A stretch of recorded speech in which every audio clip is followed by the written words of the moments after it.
I am Tierney Lloyd, recently hired Hub Director, and I will be introducing our presenters on today's call.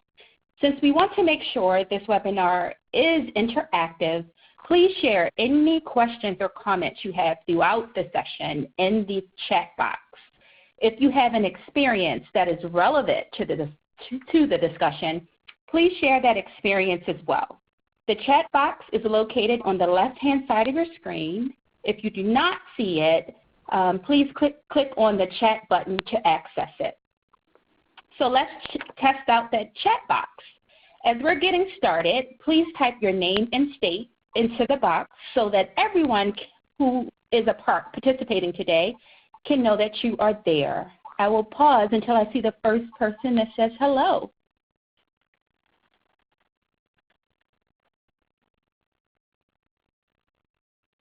Thank you, Andrea.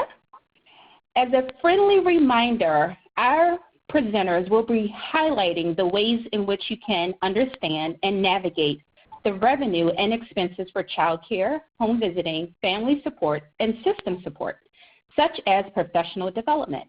Additionally, the presenters will also review several resources that are available to help states with fiscal mapping and modeling.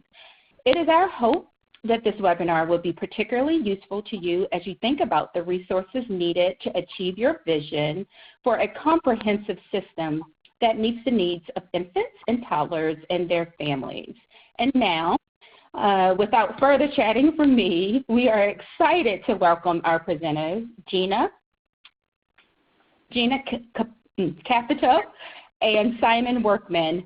Gina has been working in the prenatal to 5 field for over 20 years with experience including the management of child care programming, early Head Start, developmentally oriented pediatrics, national home visiting models, and child welfare programming.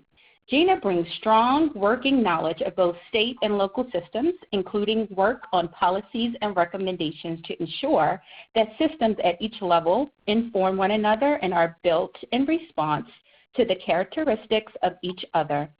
Gina's consulting work is focused around her expertise in budget creation and management and ability to build the complementary fiscal governance and management systems that support collaboration and program implementation. Simon Workman is the Director of Early Childhood Policy at the Center for American Progress, a DC-based policy and research institute, where his work focuses on increasing understanding of the true cost of high-quality ECE and supporting states and communities to expand access to high-quality early care and education for all children. He helped develop the Provider Cost of Quality Calculator and the Where Does Your Child Care Dollar Go online tool that has worked with several states and communities to build child care and preschool revenue and expense model. We thank them both for sharing with us today. You all now have the floor. Thanks so much, Tierney. We are thrilled to be here this afternoon, especially to be able to speak about the prenatal to 5 fiscal modeling with all of the planning states in one opportunity, see how we can move through and answer some questions, and then consider this a first step for continued conversation about the opportunities within both your planning phase and then as you're building out your implementation plan and your policy agenda, what the work may look like. This is Gina Capito. And I'm going to kick us off. I'd actually like to, and I know that you're all actively putting your states in the chat boxes as well. While you're continuing to do that, I'll give it just a couple little housekeeping things around how we're going to approach the webinar this afternoon.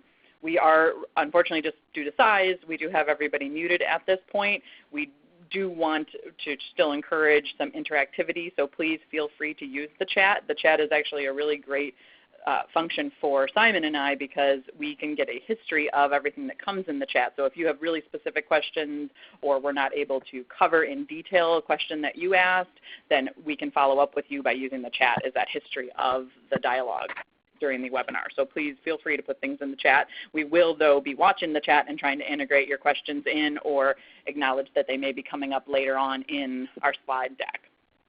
So one of the things that we really would like to do as we are gathering, folks are still jumping onto the webinar and getting onto audio, is a quick poll to start folks thinking a little bit more about this. So we're going to be talking about prenatal to 5 fiscal modeling as a strategy for supporting your policy agenda work and your Pritzker Children's Initiative planning for prenatal to 3. And so what we wanted to have an understanding of is where people were in this work and how much of work that you've done in this area actually. So we're wondering a little bit about kind of whether you're in a place of that you've done little to no fiscal strategies work. Maybe you've done some mapping of revenue for one area, for instance, mapping of revenue just related to childcare or to your healthcare system. Next up, whether you've done mapping of revenue in more than one area, so you've looked at multiple aspects of services and systems for children from birth to 5. And then next to whether you've kind of gotten deeper into actually cost modeling, and then whether you've gotten into cost and revenue and expense modeling across multiple areas again. So you see those 5 choices are kind of taking it from I'm just here to learn more, all the way through to understanding if you've engaged in some of this work and whether you've engaged in it across systems or at a system perspective, or if you've just done it in one particular area or sector of the work. So everybody take a second and go ahead and make a selection for me.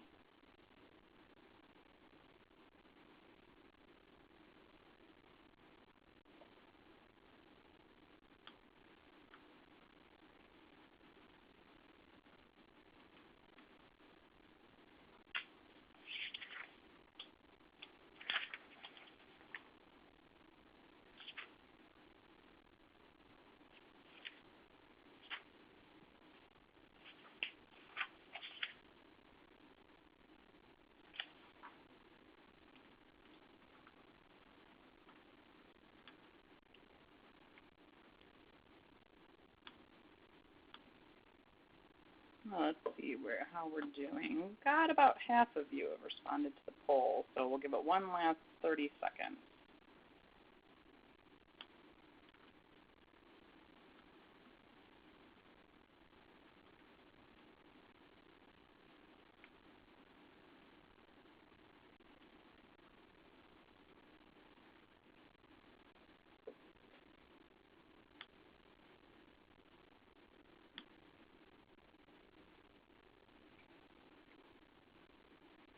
So it looks like for the most part, and I'm not going to quite hit close yet, but I'll give you a little bit of a preview where we are. Over about 2/3 of you that have responded to the poll so far have said that you've kind of engaged in little to no fiscal strategies work at this point. And then we do have a couple folks that are, a handful of folks, about 10 to 15% that have done some cost modeling, so kind of getting to that other continuum of this work. So that's really helpful for us to get a sense of where folks are in the work, and the possibility is that maybe even the approach that we've been building and how we've been working with some of the implementation states around this issue, as well as the work that Simon and I have done in other aspects of our professional life, is maybe even a little bit different than what you've done. So there's a great opportunity for some shared learning too that we can bring to bear on this. That's one of the most exciting things about this opportunity with the technical assistance and through the Capacity Building Hub, is that we have some strategies that we've put together, some work that we're doing in some of the implementation states, but we are always adding to and growing those and learning from what states bring to us from the perspective of what additional areas that you'd like to focus on, but also what work that you've already done or ways that you've approached the fiscal strategies work. So I'm going to go ahead and skip to the results so everybody can take a second to look at that. So you can see, as I mentioned, we're pretty heavy on that first kind of end of the continuum, and then we do have some folks that have engaged in, and we're actually up over the 23, 22% that have engaged in some cost modeling work.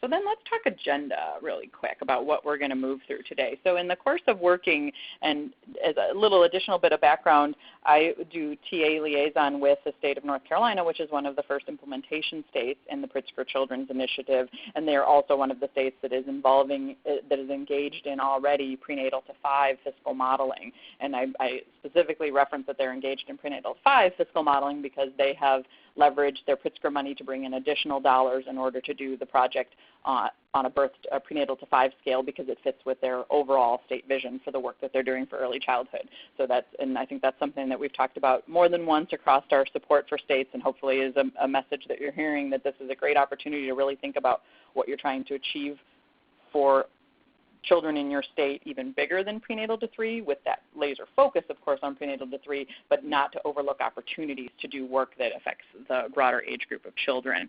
And so what we're going to do with this webinar is frame up a little bit of that concept, what this fiscal work is within the context of the Pritzker Children's Initiative, then get into some of the details around the concepts of a fiscal agenda, fiscal mapping, and fiscal modeling, and then talk a little bit more about how you can use this information going forward. So hopefully the design of this is to support you in thinking about, during planning, does this fit in? Is this something that you would want to focus on as part of the policy agenda development? Is this a tool that could help you in moving on your policy agenda? And what would it look like within your state to build this out in your implementation plan?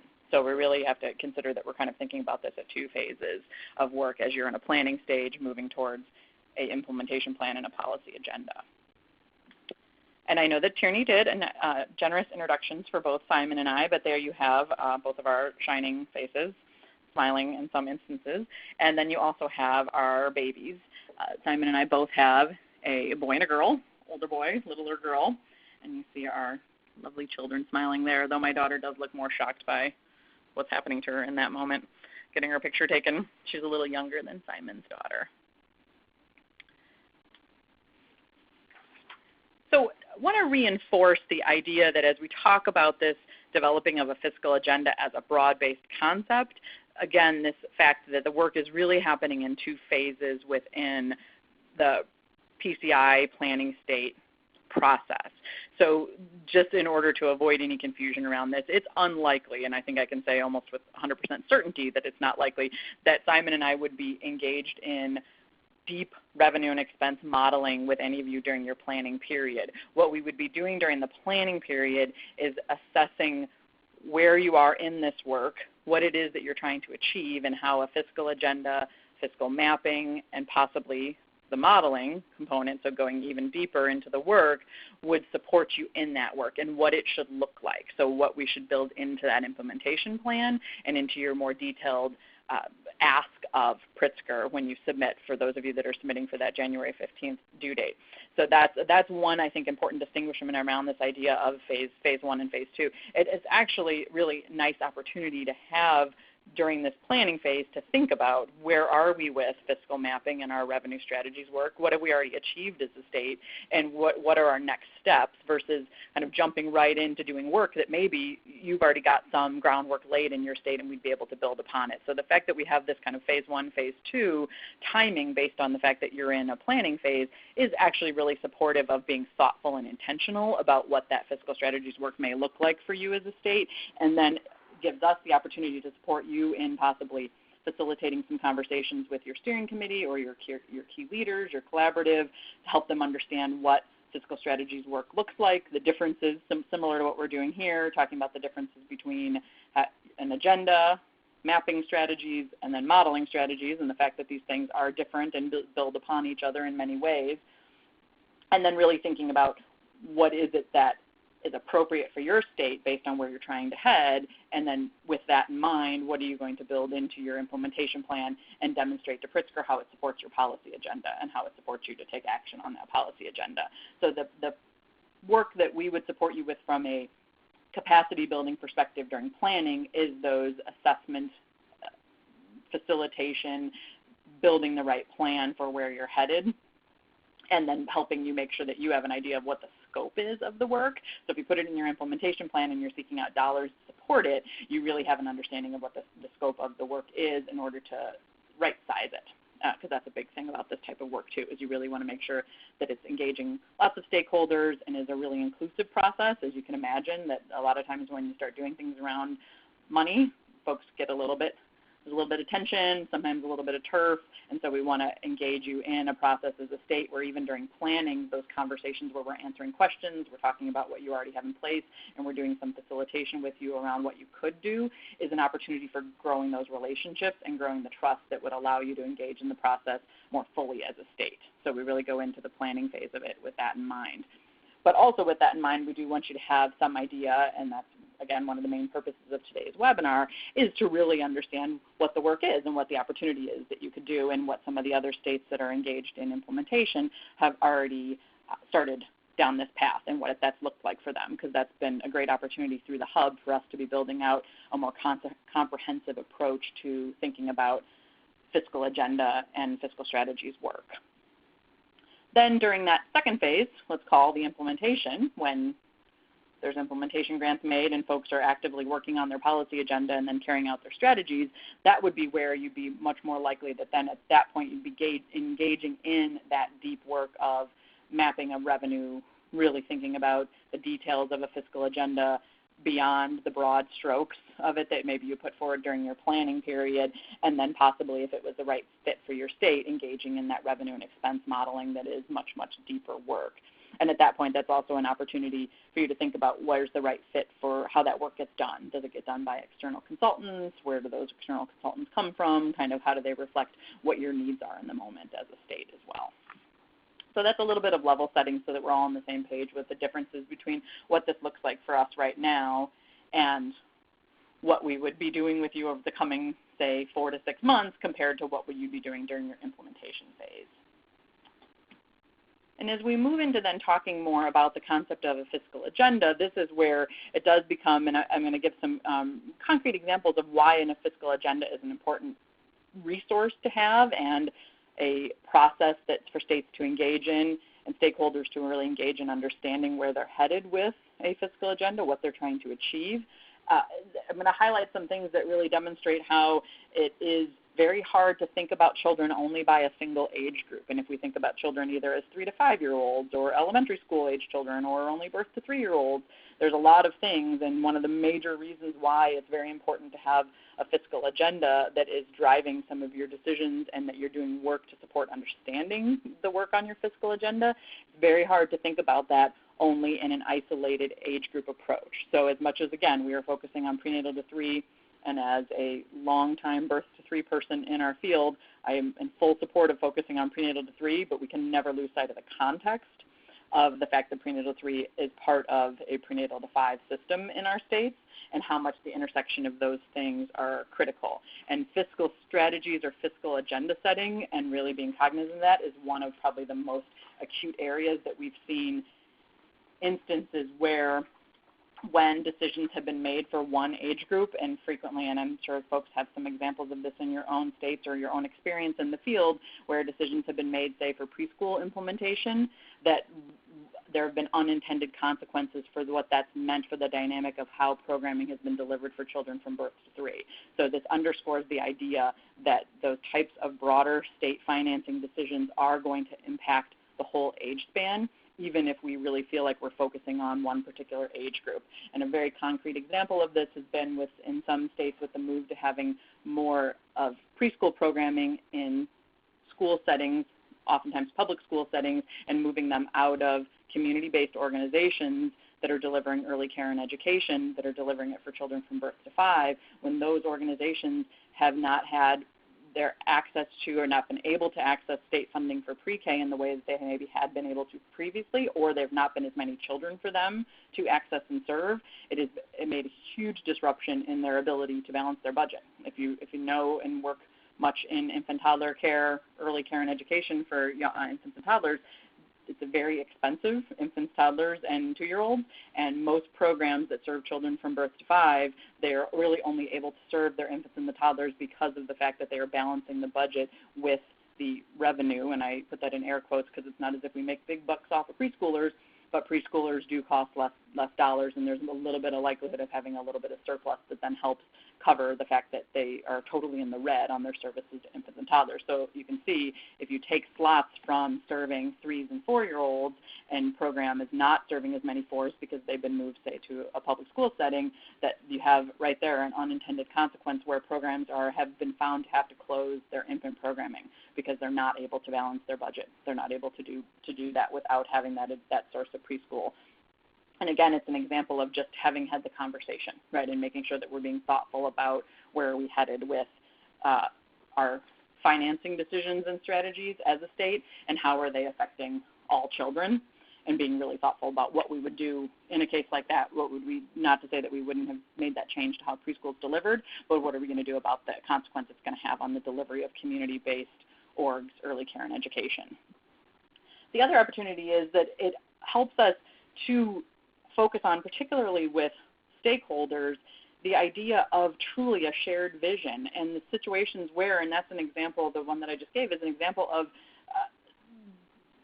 false choices or kind of unproductive competition. It's not really like, oh, it's okay if we do things for 4-year-olds and don't do them for babies, or it's not okay if we do things for babies and don't do them for 3 and 4-year-olds either. But these types of situations when we're not thinking about a fiscal agenda for the whole age period and we're not thinking about it in that intentional, holistic manner, runs the risk of folks then feeling like they're putting kind of their eggs in the prenatal 3 basket, or they're putting their eggs in the 3 to 5 basket, and they lose sight of the fact that this is a period and we're supporting families of young children across the age span, and that we need to be thinking about it. It's not an either or, it's always a both and it's about how do we prioritize and work on the different issues all in concert with each other.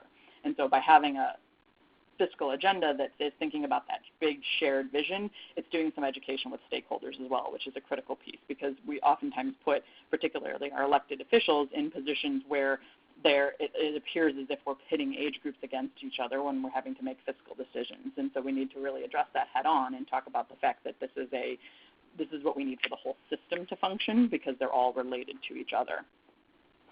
Then another really big consideration of engaging in this type of work and starting with thinking about a fiscal agenda is thinking about whether or not there's instances where do you understand how much it costs to deliver a service? Do we understand, and not just maybe how much it costs to deliver the way we're currently delivering the service, and let's take early care and education again, or child care programming again, but also if our goal is higher quality, do we understand what that higher quality actually costs, and how does that relate to the rates that we set, particularly in the case of subsidized child care? Are rates in line with that? Or are we setting rates in the case of children from birth to 3, infants and toddlers? If you have a difference in ratio between infants and toddlers and the ratio is more stringent for infants are going to cost more, just that very basic level. But if your subsidy rate is a rate for infants and toddlers together, you have disincentivized programs from providing infant care, because the infant care is costing them more, yet the rate that they're paid for delivering it to those children and families is the same as what they would get to pay a toddler, to provide care for a toddler, which costs less. So we have to really be considering all of these factors, and that's what really thinking about this from a fiscal agenda setting perspective helps with, taking that holistic step back and really thinking about the play between not just the revenues, but the associated cost and the cost of quality that we're moving towards and trying to drive towards, and then how do we make decisions around things like rate setting with those other factors in mind, and make sure that they're all linked together from a process perspective.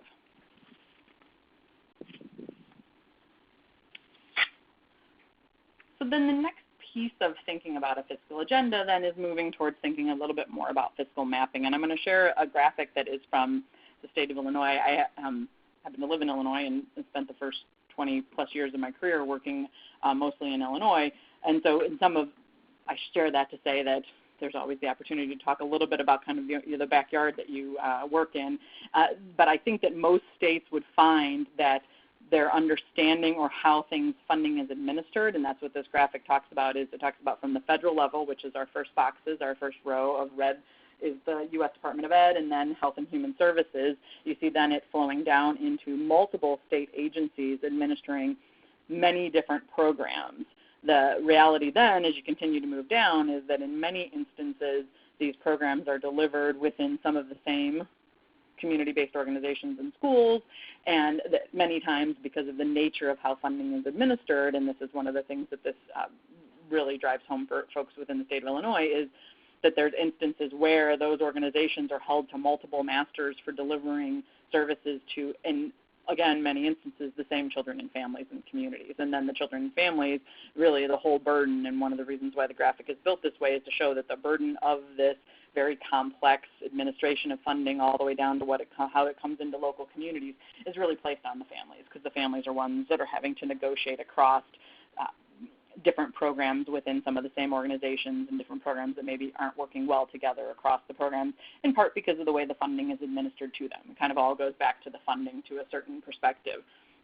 And I share this to put forward this idea of one part of a fiscal agenda and then moving towards thinking more about mapping is to think about whether or not you have a comparable sense of what this looks like within your state. And that this is kind of a very, maybe one of the most simplistic passes at mapping is just laying it out in this fashion. And we do have a pretty simple worksheet to support folks in building this type of graphic. But then as part of mapping, of course, you can go to that next level deeper of actually assigning dollar amounts and really understanding what the breakdown is, because we have in Illinois, we've done this slide for birth to 3 as well, and pulled off all the preschool only funding.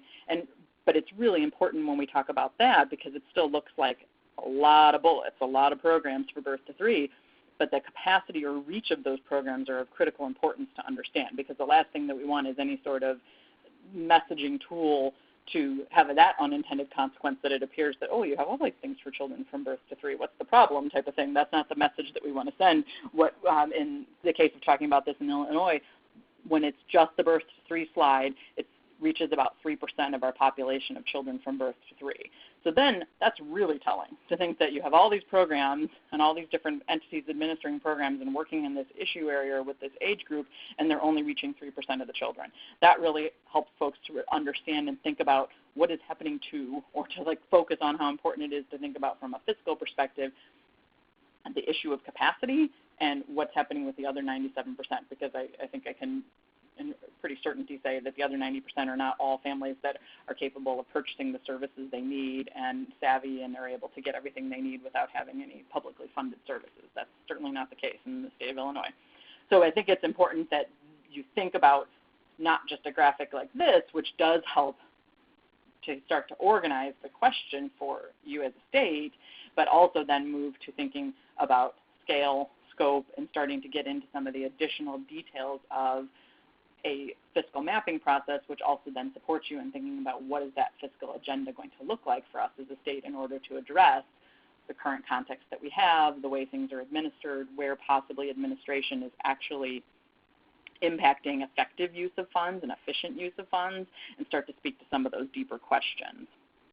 The other thing that with a next level even deeper in mapping, you have the opportunity to really think about things like the target population that a given funding or program serves. And so as I mentioned, the 3% for Illinois, also then really think about, well, in serving that target population, is it primary prevention services? And there's very few or none deeper intervention services for that age group or for that particular population of families. And so you can answer more qualitative questions on the funding and the program that is delivered with the funding, that then can also be organized to really understand where is our funding going and what children and families is it reaching, and how does that then map to need. And I know many of you are working with your PDG grants on needs assessment, so this type of information is well-timed to thinking about that as well. So I'll just do a quick, I saw the question that Rachel asked about colors, right? So there is a legend. Red is the federal funds and then state funds, and then the combination of the two, so the purple is things where it's blended, where Illinois puts in dollars with and some of those instances, as many of you probably are aware, is related to required match from the feds, right? It's not just because Illinois is running the programming itself.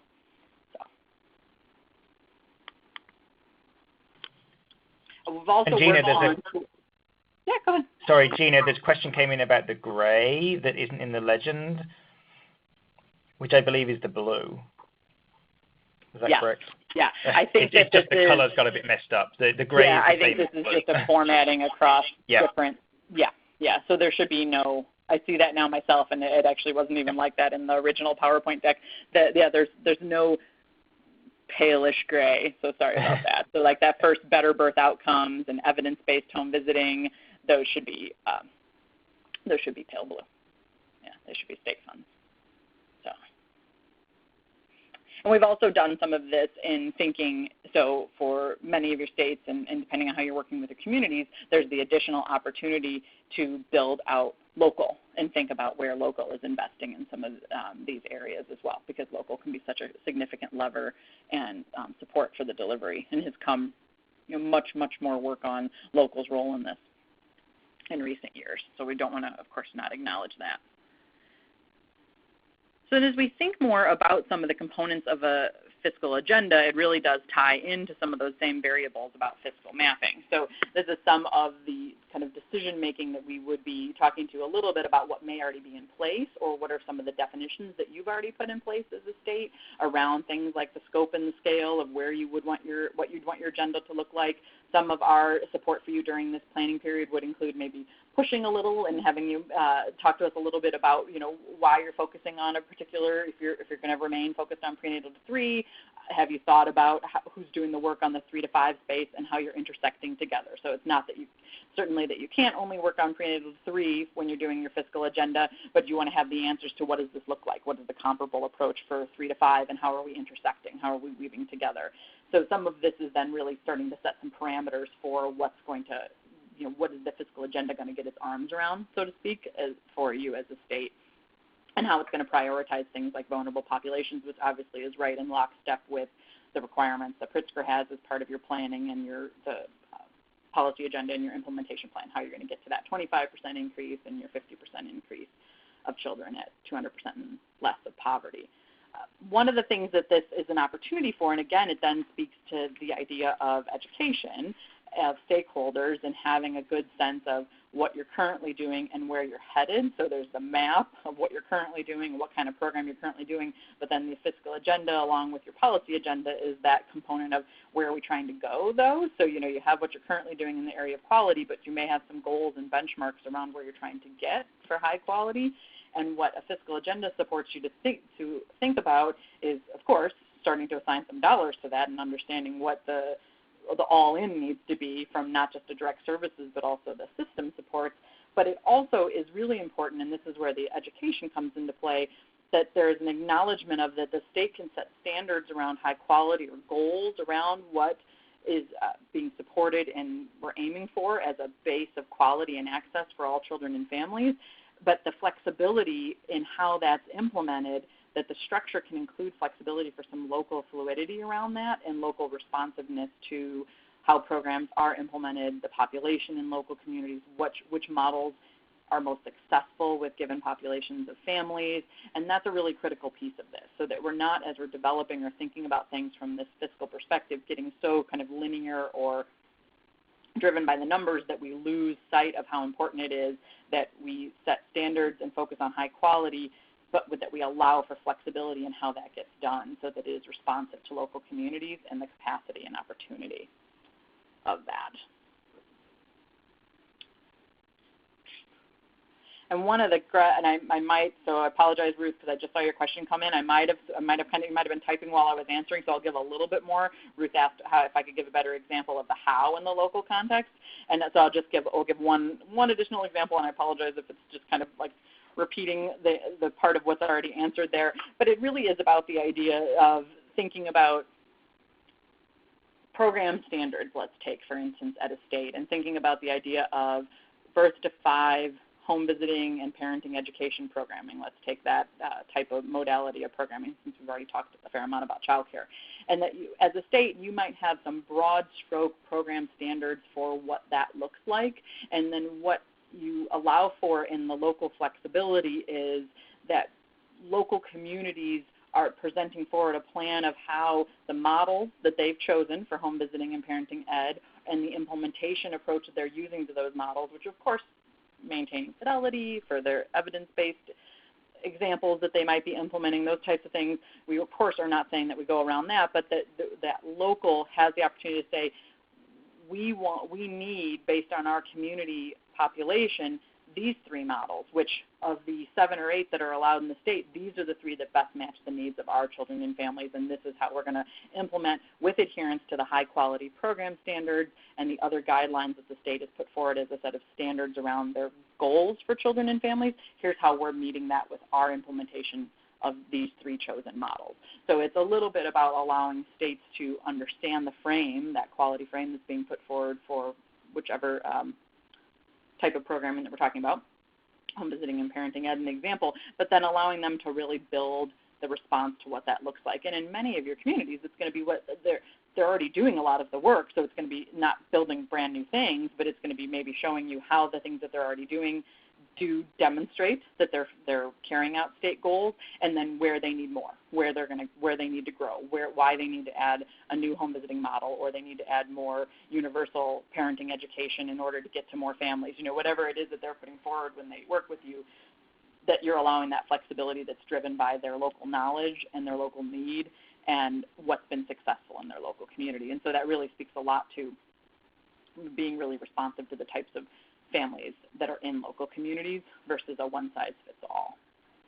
And also speaks to the idea of encompassing kind of in Illinois, in the home visiting world, they refer to as a big tent approach. So the big tent, that like the big tent at a car sale, everybody's under the tent, so that it's all part of our system for delivering home visiting. It's not as if there's a limited number of models that we would allow within. And so thinking about what that means to you as a state is a component of building a fiscal agenda too, to support that local. So then from fiscal agenda to then thinking more about that idea of fiscal mapping, you start to see that these things naturally build upon each other. While you can do some broad stroke setting of a fiscal agenda, when you get into some of the more detailed aspects of mapping out where the revenue is, who the revenue is serving, what are the capacity of the funding that we currently have, who is it actually serving, what are the numbers of children it's serving, all of those things that go along with mapping are going to lead to possibly more questions or more direction for a fiscal agenda that you're using as a state. Certainly going to feed into some of the policy agenda setting that you're already thinking about in many of your states as you're doing your planning. And then it may prompt you to really want to think more about this idea of fiscal modeling and whether or not, while you might have some big answers to here's how much money comes through our health and human services for this type of service, but you might not have some of the answers around that revenue of what does it cost to deliver the service, so how much revenue do we need to serve X number of children, and that, of course, the breakdown between how much of the funding that comes through at the state level is for admin versus direct services, right? So there's some distinguishment of that too. We know that not every dollar that when we do a fiscal map is direct services funding to the children and families. So that kind of pivots us to think a little bit more about this concept of fiscal modeling. And we want to move into talking more about the concept of revenue and expense modeling. And I started with the agenda as a whole and then mapping because I do think it's important to think about the difference between mapping and modeling and the fact that in many instances it is an opportunity for a stepwise approach, that there's some of the higher level thinking at a fiscal mapping that you do, which is going to support you to do good fiscal modeling, but often fiscal modeling comes second to fiscal mapping. I think Simon and I would both relate that there's been few instances where we've done it that way, not because necessarily we've had this really intentional period where we've been able to talk about it. It's usually that people ask, we want a model done, and so you kind of back into doing some of the mapping versus doing the mapping and then moving to modeling. But from the perspective of really thinking about one foot in front of the other, especially as you're doing planning is that phase where you can do a little bit more of thinking about your mapping and then really make sure that you think about what you want from modeling compared to what it is and how fiscal modeling would meet your needs. And so we're going to talk a lot more now from here on in the webinar about what fiscal modeling is, some of the examples of work that we've done in the past, and share some kind of the outputs of fiscal modeling. So that'll hopefully help for you to kind of start to think about. And then again, that's something that we can continue to process with you is this idea of the reason that you do a fiscal model. Simon's going to share some examples of instances where for child care purposes, cost studies that we've been engaged in have been around rate setting, and then that's been the question been asked is, how much does it cost to serve an infant, toddler, or preschooler in all-day, full-year care settings? That's the answer at a certain level of quality, or at a higher level of quality than how much does it cost? That's been the question that a model has been trying to answer. As we've engaged in this work with Pritzker, we've really had an opportunity to think about how modeling is a critical opportunity and information gatherer for other aspects. It's not just about setting a rate for paying for childcare. There's opportunities to really think about this from the perspective of home visiting and parenting education and building a revenue and expense model for that. What that looks like for home visiting and parenting education is naturally a little bit different, and the reason for doing it is different because in that instance it's not so much about setting a rate, a per child rate, and in the example of the work, some of the work that we're doing in North Carolina right now is actually really to think about the continuum of models in a community and the fact that there are different needs of families. There's different types of parenting education models as far as like the type of deep touch they are, and then of course we know there's a continuum of home visiting models as far as intensity too, and that the opportunity with a fiscal model for this, the tool, is a place to model examples of having multiple programs in the same space in order to serve families in that mixed modality way. That's a philosophy that's embraced, is that we want multiple models. We know multiple models meet families' needs better than a solo model, and so a fiscal model helps us to understand what those multiple models or programs look like and what it actually costs all in for a community to do multiple models serving all children and families, and given the opportunity to define some of those parameters around what the services look like for those children and families and who's served. So we've really moved towards thinking about this idea of the whole system. And some of the reasons for this as we think about the components of a fiscal model is that it's really helping us to understand what types of programs have most supported our at-risk children and how are we costing those out. Do we know how much those most successful programs cost to deliver? And as we're doing it, and again doing it thinking about childcare, home visiting, and then even thinking about the system that exists to support delivering direct services, that's the really critical piece of saying if we know what type of programming we want to deliver to children and families and we know the cost drivers of that program, do we understand the full cost that is associated with it in order to be building out a fiscal agenda and pursuing the revenues that would support us to be able to deliver on that. So it really speaks to this idea of how are we actively financing what works, because we have a lot of instances right now where there's a mismatch between rates and what we hope for young children or the quality that we'd like to be able to deliver. And so the modeling is a tool to really start to address that mismatch with information. And one of the key components of the modeling process, as we are engaging in it much more fully than just thinking about childcare and rate setting for childcare, is also thinking about that other area, and the other area being the system, and really understanding that if we hope for a certain level of quality for all children and families, and we're setting a standard, a minimum quality that is pretty high for all children and families, we need to be thinking about then how does the system need to grow in order to develop that type of quality, to build the capacity of the providers that are actually serving the children and families to achieve that level of quality and then, of course, maintain it. And we know, and part of what this particular graphic is demonstrating is that we know what are the key components of what works in delivering quality programming for young children and families.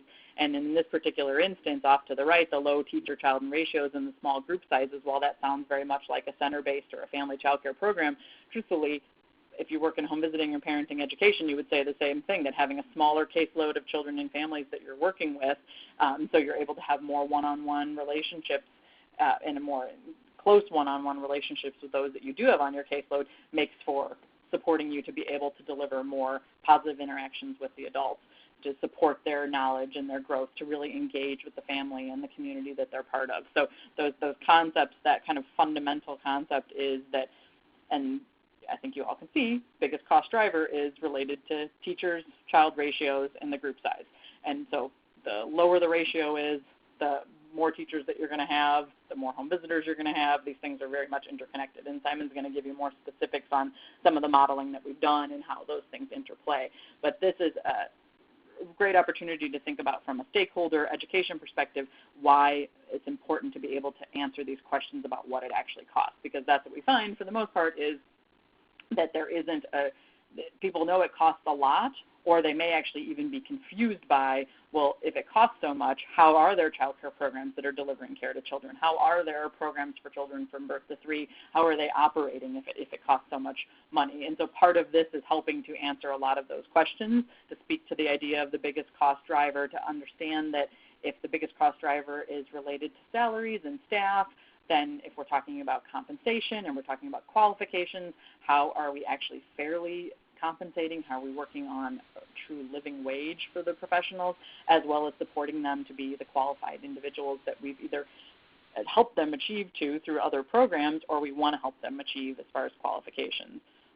And so what we do know, and this is another piece that is often really supportive for stakeholders to have a better understanding of, and that's why that first slide with all the boxes can be really useful for some of your broader audiences, is that those of us that are kind of in this space all the time have a working knowledge of how complex early care and education is, how complex it's funded, how complex it is from an administration perspective. But there are many audiences that if you share them that slide for your state, or even share them the slide for Illinois, for instance, just as an example, they are staggered by the idea that all of this that's of the administration, the entities that are involved, the programs that are listed here, that they're all working on, in essence, the same population of children from birth to 5. And I don't mean the only one population, target population, but this is all related to children from birth to 5. And this doesn't even include everything. I'm sure there's things on here that, just looking at it, that you would think, well, where's our library system? That's not on here. Our park district systems, there's other systems that are also involved in this space that just make this even more complex. And that's a critical piece of the first step in helping folks understand why it's important to have a shared agenda, to be working on from the same playbook, but then to also be doing some of the deep modeling work to make sure that you really know what it is that you're asking for. And so that when you make those asks and you're seeking out more revenue, you've got the full picture in mind of where you need to head, so that you're not shorting yourself and coming back later saying, oh, we need more, and then having to explain why. Why do we need more now? Well, we always feel like there's not enough funds, but having a really clear understanding of how much we need and how incrementally we're going to get there over the course of years feels like a stronger messaging place to operate from than I'm always going to come back and ask you for more, but I'm not going to have a clear picture of how far I need to go in order to get myself where I'm trying to achieve for X percentage of children. And you can break down, when you have a fiscal agenda and you have some of the answers to these cost questions, you can break it down in that perspective. And that's what some of the communities have done, is said, okay, we know we want to be here. We want to be at 50% or 75% of children. And in year 1, this is where the funding is. So let's project out where we can be in year 2. If we get more revenue, where would we be in year 3? And kind of really think about it in that strategic year-over-year way to think about the increases. There's also a real opportunity, and some of the modeling supports and uncovers this, is the significant burdens to administer such complex funding, and how much that is an inefficiency in how programming operates, and whether or not there's opportunities for policy changes in how funds are administered in order to make it easier for programs to layer funding and to be able to keep their resources that they're getting focused on the delivery of the services to the children and families, versus having to put a lot of their dollars into just administering the funds they get when they are layering the funding. So that's another important outcome of really digging in from a modeling perspective. And the other piece that I spoke a little bit about, and Simon's going to speak more about as well, so I'll just do it pretty quickly, is the importance of thinking about this at the system-wide consideration as well, and thinking about this not just about modeling expenses related to programmatic direct service. We definitely know that there's been a huge opportunity when this work has been done to better understand the experience of delivering programming and delivering direct services, but that there really needs to be a time where we're really thinking about the system and the infrastructure that we invest in and the quality supports for the programs and providers, because we're only going to go so far with building out a model that talks to us about how much it costs to deliver quality or a set level of quality. As soon as we move to and talking to stakeholders about, well, and we want to move everybody from a tier 3 to a tier 4 in our QRIS, they're going to want to know, well, how much is that going to cost? What do we need to invest in the quality supports and the system that supports those providers to move from a Tier 3 to Tier 4? And then what is it from a maintenance perspective around, say, rates, and then the ongoing supports, quality supports, to stay at a Tier 4? And so those are natural questions, and why it's hard to, just like it's hard to think about only children from one age group, only birth to 3 or only 3 to 5, it's very hard to not think about, from a fiscal perspective, the balance of these investments across the components and the interplay among them. Because while we're always seeking and know that we need more direct service, we often are not, we're also then underfunding the quality supports, the training, the things that providers need in order to do the work.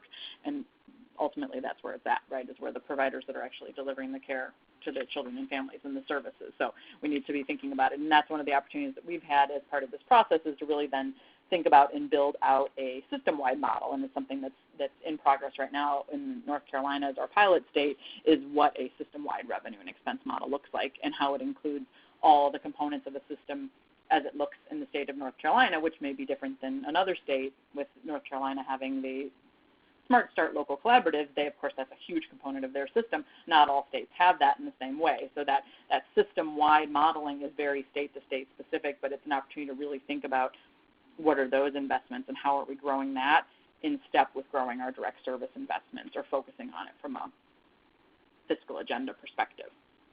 So with that, I'm going to turn it over to Simon Workman to get deeper into revenue and expense modeling with us. Thanks, Gina. Here we go. Hold on.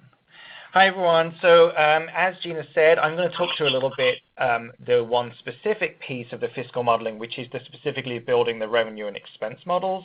And just to kind of be clear as we begin this, what we're talking about when we talk about modeling, we're really looking at using modeling as a way to better understand the actual costs of providing services and what level of revenue you need to cover those costs. So it's really about using a lot of data that currently exists, as well as making assumptions about future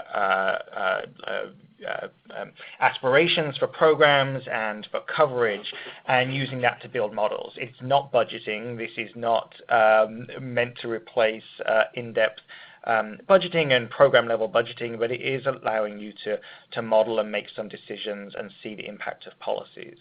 And really there's different levels you can do the modeling at. So it's possible to model out just certain components of your system, maybe just looking at how much it costs for infant and toddler childcare, for example, or how much it costs to be at the highest level of your QRAS.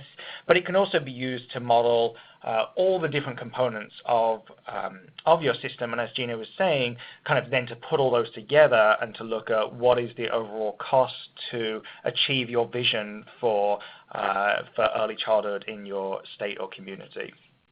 And really, you know, the level, again, that you can do some of this modeling at can go from that big 30,000-foot level of your overall system all the way down to what is the individual per child cost or per family cost for the services that you're offering. And you can build sort of different levels of modeling to see at all the levels between there of the program, the classroom size, the child size, etc., based on, you know, whatever your particular outcomes for the study are. And again, I like to be really clear, and any of you that have heard me talk about this before have seen me mention this issue about price versus cost. A lot of when we talk about the need for modeling, especially in the childcare space, is we have a lot of really good information about the current price of childcare. Market rate studies do a really good job of showing what providers are currently charging.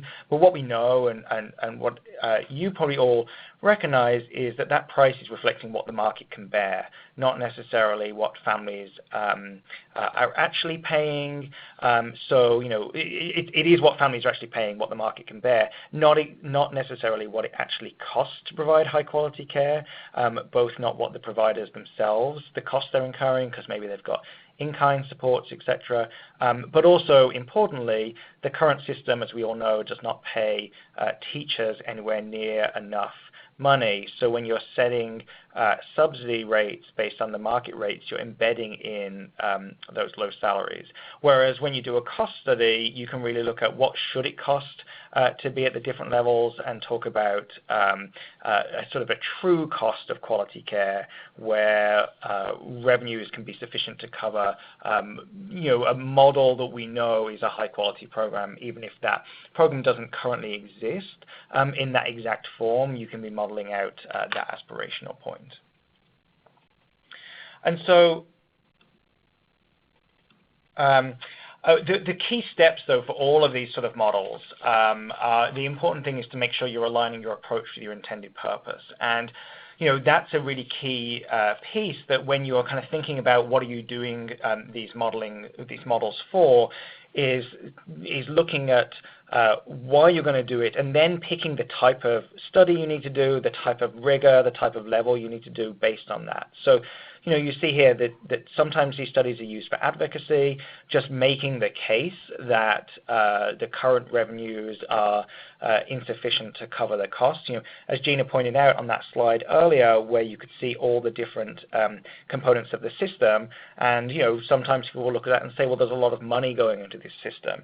And from an advocacy point of view, it's often just helpful just to show just how much it really costs to provide high quality early childhood care and education, and then sort of put that up against the current investments to show that there's that large gap there, to show that parents are already paying a large burden for childcare and how they can't afford to pay any more, teachers can't afford to be paid any less, etc., and kind of showing that number. Now, from an advocacy point of view, when that's a big number, your level of rigor is not quite the same as if you're using this to actually set subsidy rates, or to be making a very specific ask of legislators or other policymakers for a specific amount of money.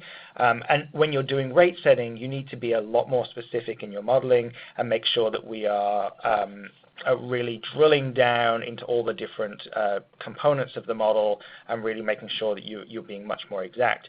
But what we try and caution people on is, if your purpose is to use this for advocacy and make a big statement about how underfunded the system is, don't get caught up in the sort of details that you need when you're doing rate setting. So really aligning your purpose with the type of study and type of method you can do. Because as was mentioned in my introduction, I've been involved in developing a few different online tools that are available for anyone to go in and use. The Where Does Your Childcare Dollar Go tool, which is a tool we developed here at CAP, is a very, very simple online calculator available at costofchildcare.org, and we can put that in the chat box. But that really just is very high level, like what is the cost of high quality in the state based on some very simple metrics. Then you have the provider cost of quality calculator, which is available through the Office of Childcare's website, which walks you through a lot more detail and can really do it at specific levels of your own QRS. And then there's the sort of work that Gina and I have been doing with some states, which is really digging in a lot deeper and building very intensive spreadsheet models. And obviously each level of that has a very different level of effort involved, and so making sure you're aligning the effort correctly is important.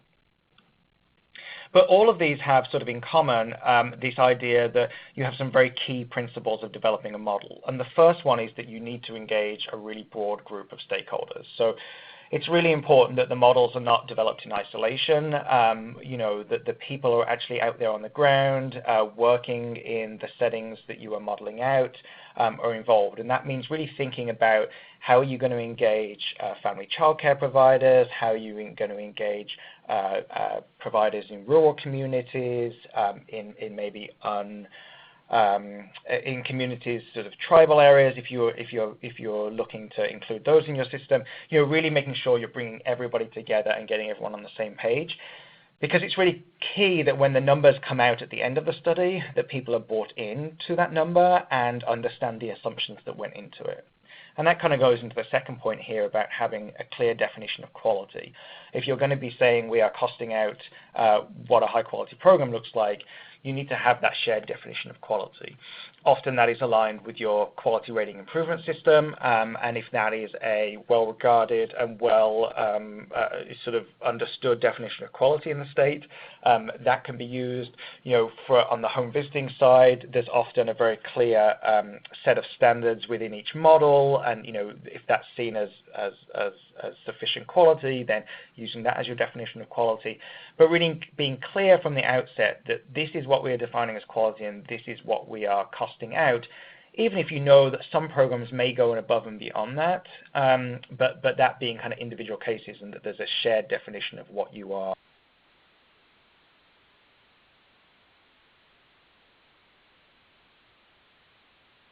In a little bit, but as you all know, it's a very labor-intensive industry. This whole kind of area, it relies on high-quality teachers, high-quality professionals providing the services, and that's where most of the costs are. So really thinking about worrying a little bit less about the exact cost of the materials in this classroom versus that classroom, because at the end of the day, that has such a small impact on the overall cost compared to what are you paying teachers, what benefits are you providing for them, what are the quality improvement supports that the system needs to provide to help move people up there.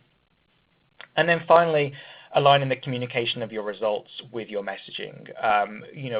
We know that the system needs a significant amount of additional revenue, and there needs a lot more money in this system. And if you lead with that message, too many people shut down straight away.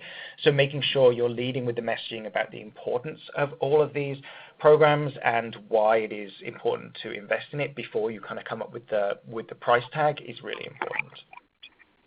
Simon, from an advocacy perspective, there's a question around when you see a large disparity between, which I think a lot of you would find that you might, I think between the current cost of care and quality definitions. How do you make that case from an advocacy perspective?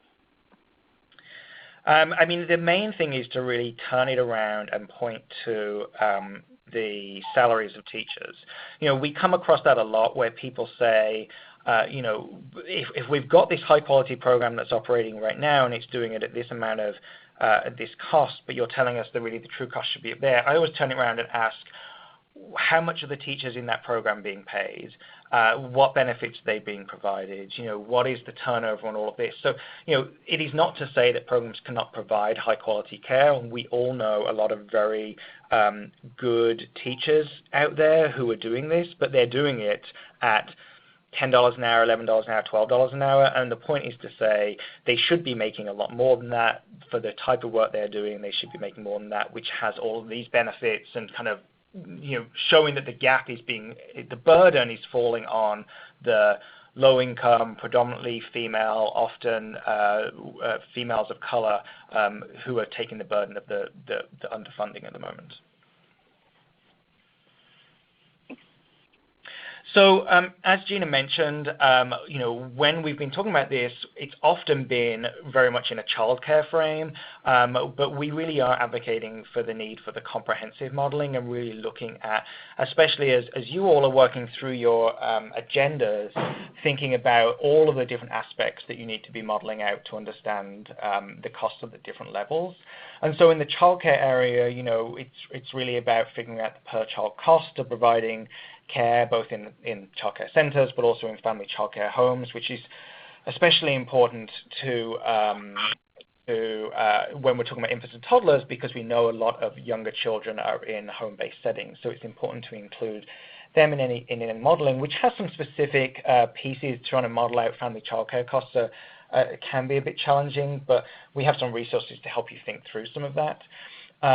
And then, on the home visiting parent education side, this is an area that we are currently building with North Carolina as our pilot state, a home visiting model, which is really looking at the per child or the family cost of all of the main different home visiting models, and will kind of enable you to kind of look at your community and say, what are the type of services we want to offer in this community, and maybe that is a sort of a universal home visiting for everybody at sort of a sort of family connects type approach, but then with some more intensive home visiting for targeted communities, and kind of building a model that enables you to say, okay, what is the sort of suite of services that we want to provide to pregnant mothers and newborns, and what is the different cost implications from the different policy decisions that we might make around that.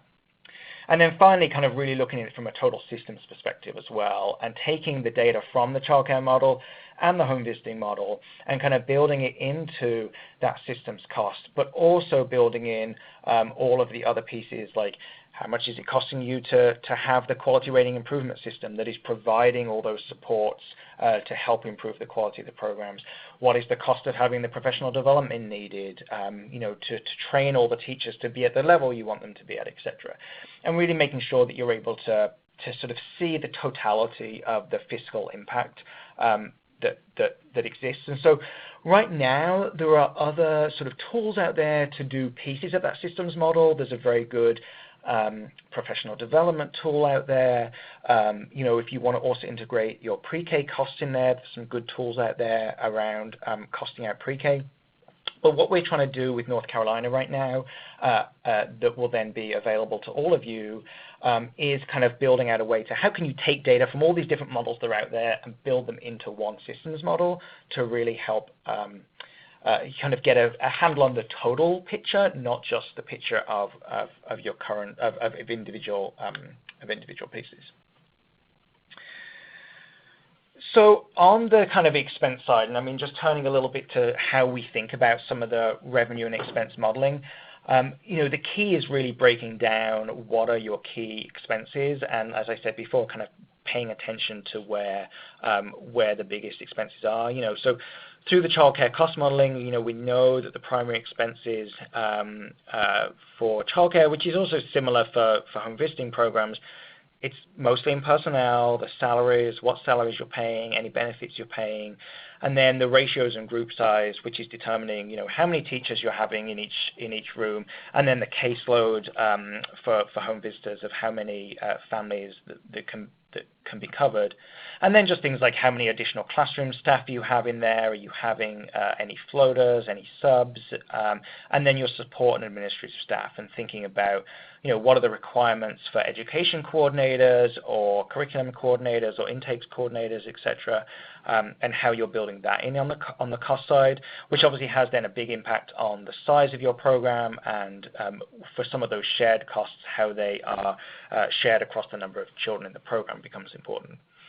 On the non-personnel side, rent, lease, mortgage is obviously a very big one, along with utilities, and then to a lesser extent, the actual cost of classroom supplies and equipment and food, and then office administrative pieces. And then from the where does your childcare dollar tool go I mentioned earlier, we developed this graphic, which was really looking at where the bulk of expenses are. And you can see here, the concept behind this was, thinking about like where does that every dollar that you're paying for childcare, where does it go? And you see here, 63% is going to salaries, with another 5% for benefits.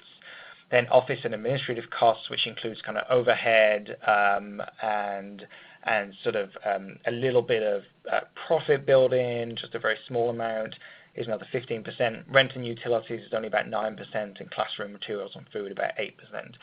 And this is based on a program meeting licensing standards, paying current salaries. So obviously when you then start paying higher salaries, what we see is the salary and benefits line gets closer to being 70-80% of the total costs.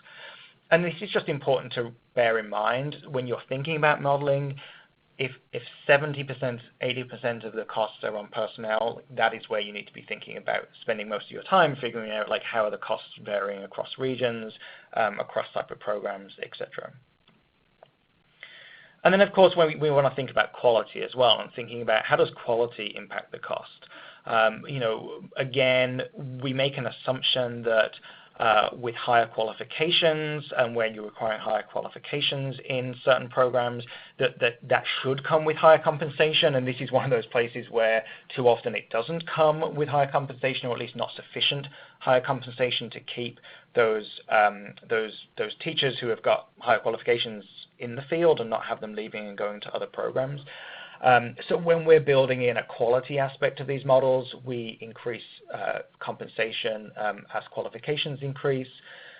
We also then often reduce ratios, either across the board or particularly for younger age children, especially if the ratios for younger age children aren't at that kind of 1:3, 1:4. And on the home visiting side, maybe lowering the caseloads to allow home visitors to spend more time with families or more time preparing for families. And then the other big cost driver is really the time. And so a lot of the things we see in QRS standards or in other standards is about additional activities, whether that be family engagement activities, whether that's the teachers spending time analyzing data, etc., conducting child assessments. All of those things, we have to figure out, how are they being covered? Are you paying somebody overtime to cover them? Are you requiring actually now a third person in the classroom? Are you requiring an additional sub or a floater or something? So often there's an additional time piece there that we translate to a cost, and depending on how programs are choosing to meet that time is how that cost fits into there.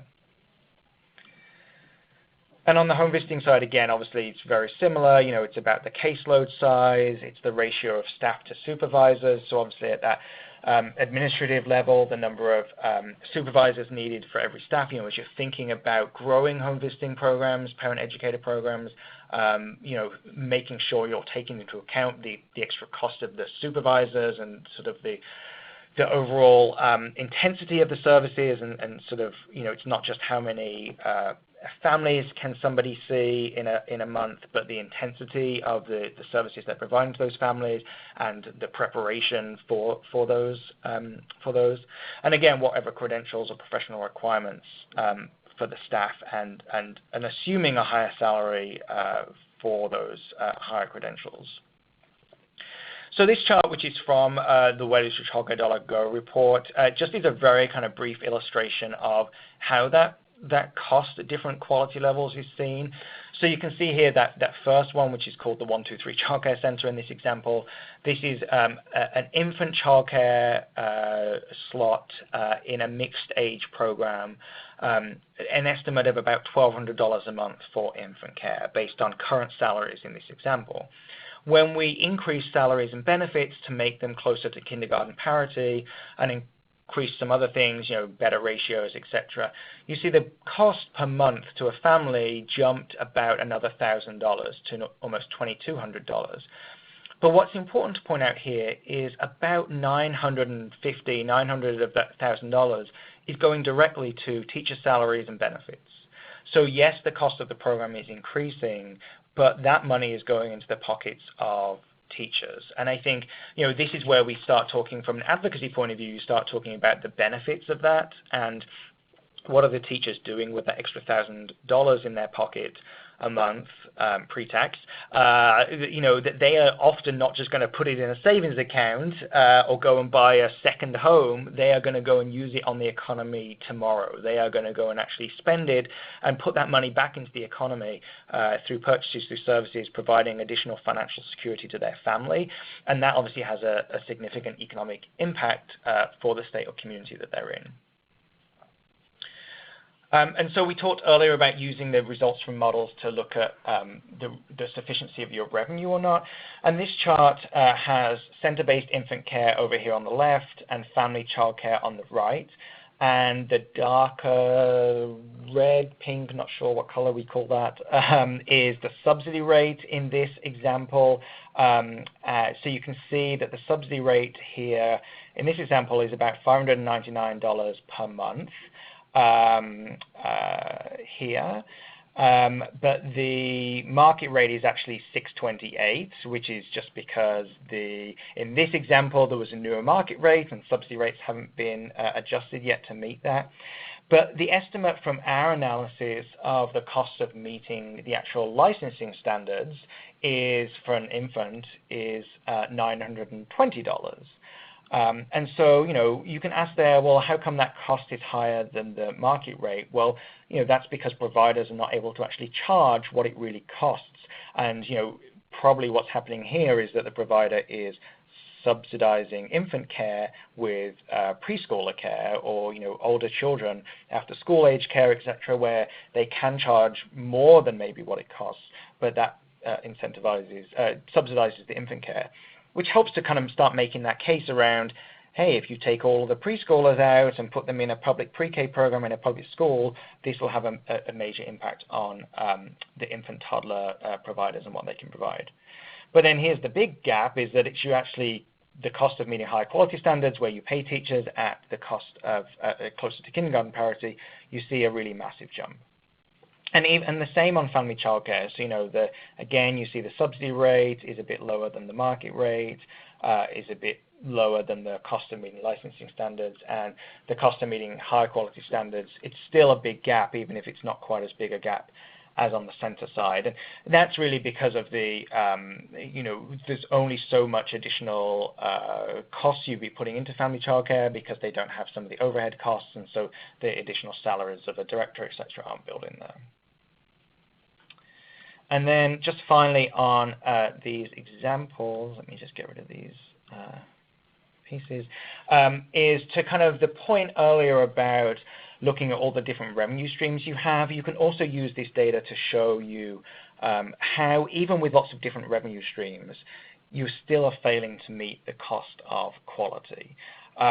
This example is actually taken from some work that we did in San Francisco, where they have a number of different local funding streams to support early childhood programs. And the estimate here is that the cost of quality is about $28,000 per year for an infant, which is this orange line up here at the top. But you can see the average tuition is about $23,000, which doesn't get there. In San Francisco, they also have this wage initiative, which can add another $4,000 per child in the scenario, but that still doesn't get there. The subsidy is paying about $20,000. Okay, you can also get a wage incentive, and if you take CACFP, still don't get there. Here, you take a contracted slot, wage incentive, an operating grant, etc. This is just showing you that you can do these sort of stacked financing models to show that, yes, there is a number of different funding streams coming into this area, and a child might be eligible for a number of them. But that doesn't necessarily mean, even when you stack them all together, you're not necessarily reaching the cost of quality.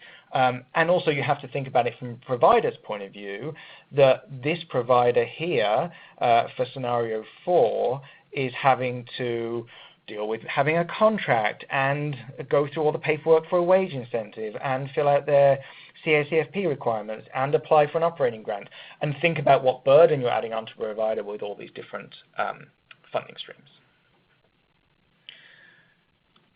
So now I'm going to turn to just a little bit more conversation about how we can use and communicate these results. So we talked through some of this already, but I do want to point out kind of just very clearly what we talked about earlier around leading with the value, not with the cost. So, as you kind of saw from a lot of those charts, the cost of, when you model out true cost of quality, it's a big gap. Even when you model out the cost of quality, it's often a big gap. And even where states have tiered reimbursement, very often the tiered reimbursement fails to cover the true cost of getting to that level 5 or level 3, whatever the highest level is in your QRS. And so if you kind of go straight up with, this is the cost to get there, it's going to cost us hundreds of millions of dollars to do this, you lose too many people right away. So we like to talk about, telling the story and building the case. So kind of this, these arrows kind of here, kind of sort of how I like to think about building up that story, that you're kind of making that case straight away. Children, families, economies, they benefit from access to high quality programs. To have those high quality programs, you need well-trained, highly skilled teachers with the time and the resources to maximize every interaction. Depending on your audience, you can get into brain research, et cetera, there. But to recruit and retain those teachers, you've got to pay them professional level compensation. And that costs this much money. The current revenue streams can't cover that much money, and that's both the public revenue streams and the private revenue streams. Families cannot afford to pay what it really costs. And that's why we need a public investment to achieve these goals and benefits. And we see kind of from our research and our work that when you build it up in that way, you're much likely to have people listen to you and not immediately turn straight away from that big number as they might otherwise be.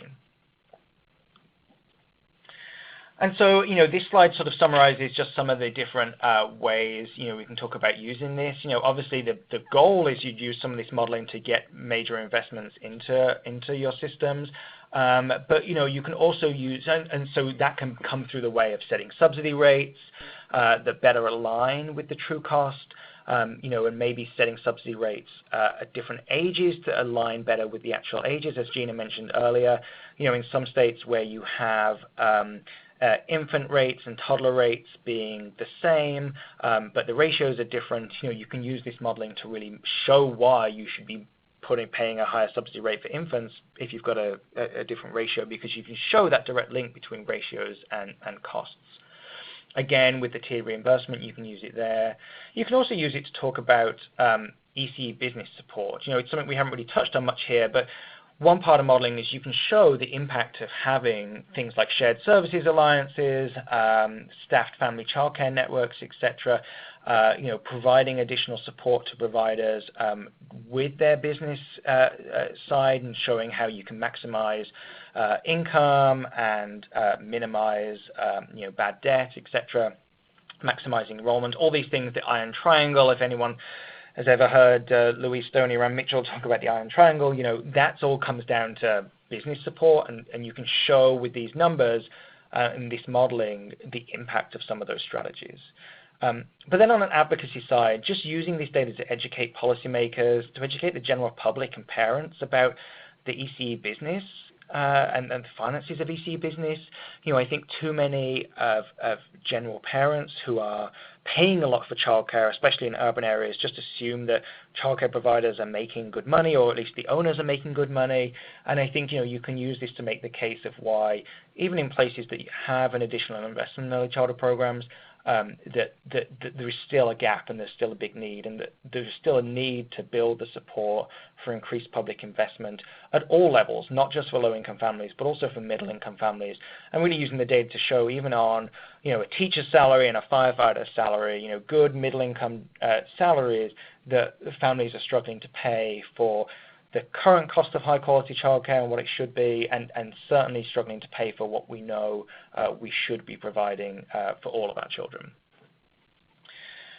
So I'm going to hand it back over to Gina now to talk a little bit more about specifically how modeling resources can be supporting you as PCI grantees. Thanks, Simon.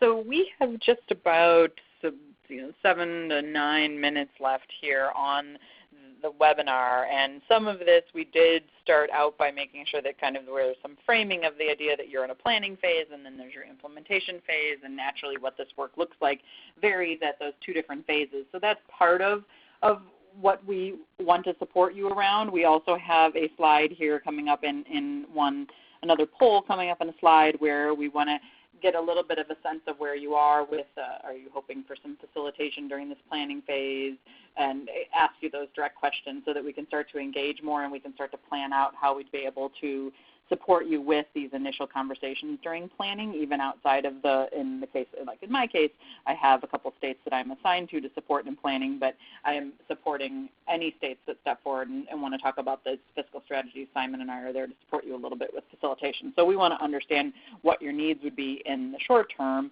around that. And of course, what part of why we're doing this is what we're trying to do is really build in the fiscal perspective into the planning. I think probably everybody, as you're thinking about your policy agenda and how you build out understanding how you'll get to the 25% increase of infants and toddlers under 200% of poverty, naturally it's, I'm sure, turning your minds to how much money you need in order to increase services to children, right? Because we want it to be quality services. It's not as if we can take what we have and split it in half and serve, 2 kids with what we're currently using. So we know that the fiscal perspective is critical to the work that you're doing.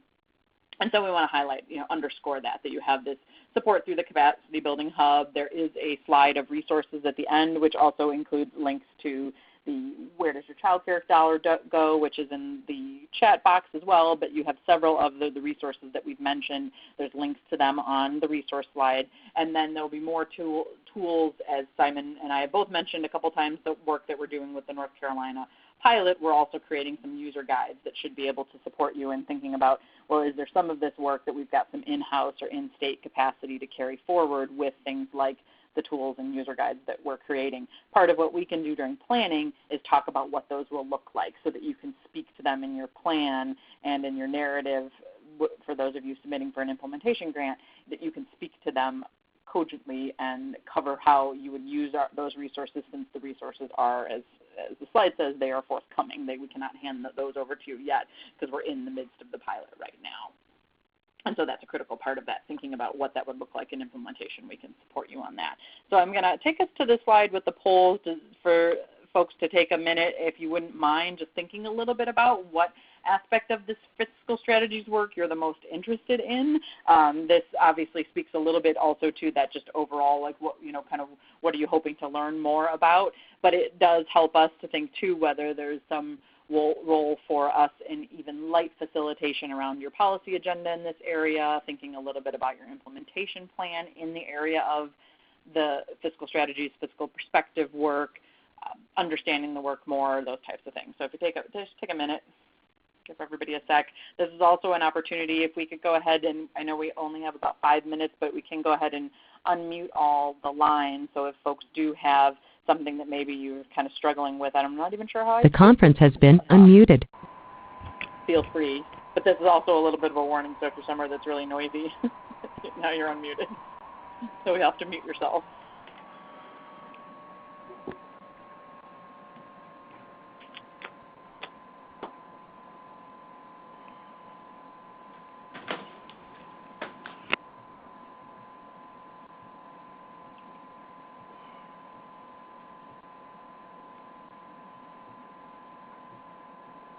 So I think one of the things that we're also thinking as I'm watching some of the poll results come in, we've got a mix of folks that would like,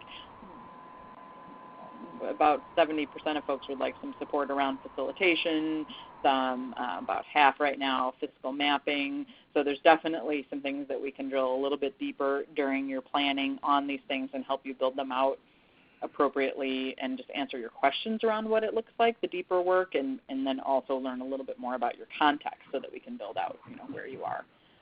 Do folks have any questions? Because you're unmuted, so you're free to ask Simon and I questions, or even questions for Tierney and Chloe with the hub.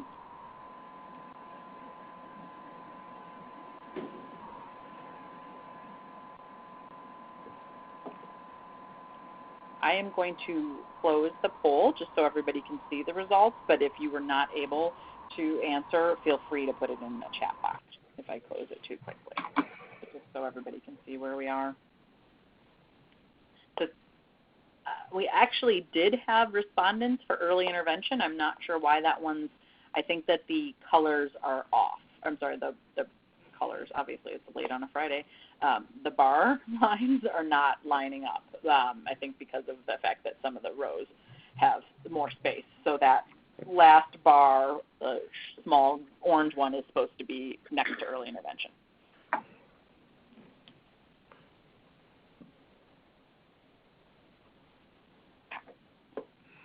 So let me put up the resources slide so you can take a look at some of the resources that we're sharing. If there's anything else that you were aware of or heard of, there's possible that there's other resources out there that we might be able to direct you to as well. So don't hesitate to also reach out to us with questions about resources.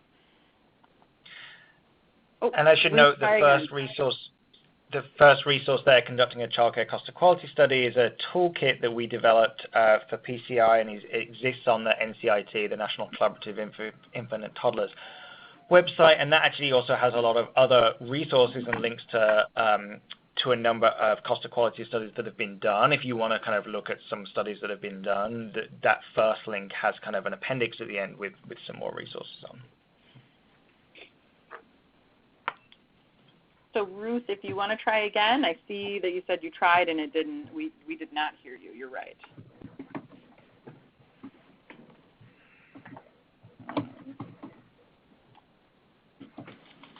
We'll follow up with you, Ruth. I apologize for that if you're trying to speak.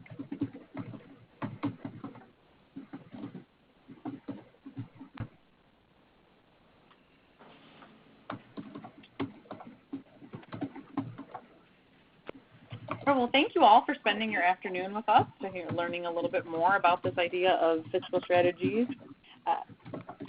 So there was one question about whether or not you can. Right now, no, you cannot click on these links, but when you get the slides, you'll be able to. Yeah. As I can't either, even as a presenter. Like, that doesn't function that way. So yeah, you have to wait until you get the slide deck to be able to follow them. Well. Well, I will give us just a quick close. Thank you again to Gina and Simon for sharing all this wonderful information. And I do ask that you all be on the lookout for a survey that we'll send directly to your inbox so that if you did want to make further comments, we can have those and we can adjust our sales accordingly. But also, I just wanted to give you all the heads up that we will be having some future webinars that will be put out by the Hub, so be on the lookout for those as well. Again, thank you all for joining us, and I hope you have a great weekend.